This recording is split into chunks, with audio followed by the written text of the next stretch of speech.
Well, according to REN 21's Renewables 2019 Global Status Report Global, renewable energy is increasingly powering the world.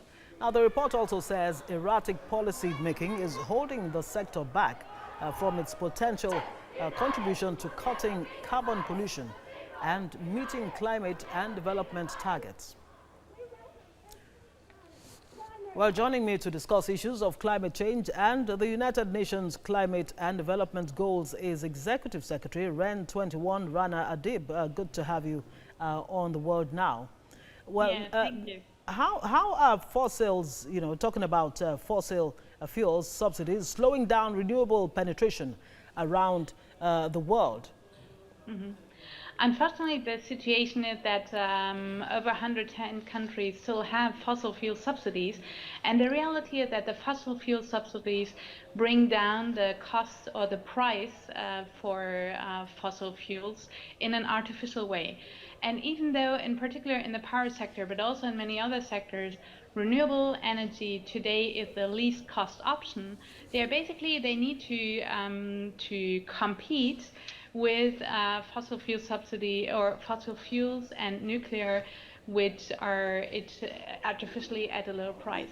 And as a result, even though even in countries and sectors where we do have favorable policy and regulative frameworks, this competition does not give the right signal to investors, to energy consumers, to move to a more sustainable fuel.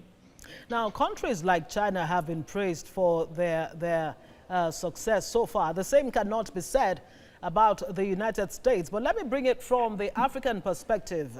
Africa has been seen as the biggest when it comes to being at the receiving end of climate change, including climate change policies that don't seem to get through. What kind of actions need to be taken immediately so that this narrative can change? So I do think that in Africa, actually, we have seen that historically renewable energy has been very, very present when we're talking about access to electricity and even access to clean cooking. So for everything which is so-called rural electrification and off-grid solutions. Now, it's very clear that when we are talking about economic development, but also social developments, job opportunities, building up not only the off-grid sector, but also the overall energy system is fundamental. And renewable energy plays a key role here because it is quicker to build up these infrastructures. It is a least cost solution. And when we are talking in particular on climate change impacts, the renewable energy system have a higher resilience to climate change. So you can adapt to climate change impacts more significantly. This is unfortunately a knowledge which is still not always integrated by decision makers. It's not reflected in energy planning. It's not reflected in investment portfolios. We do see, however, that also in many African countries, for the first time, for instance, Benin had a tendering process. There are other countries like Ethiopia, Madagascar, Malawi, Niger, South Africa, Tanzania. There are some others who have been really driving also on large-scale renewable power capacities.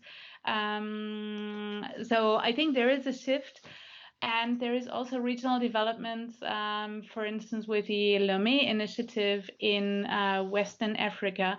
So I think there is very clearly better knowledge and information about this, taking into account what renewable energy can really offer, but also integrate this into investment decisions. All right, thank you very much. Rana Adib, Executive Secretary REN 21, for joining us on the news.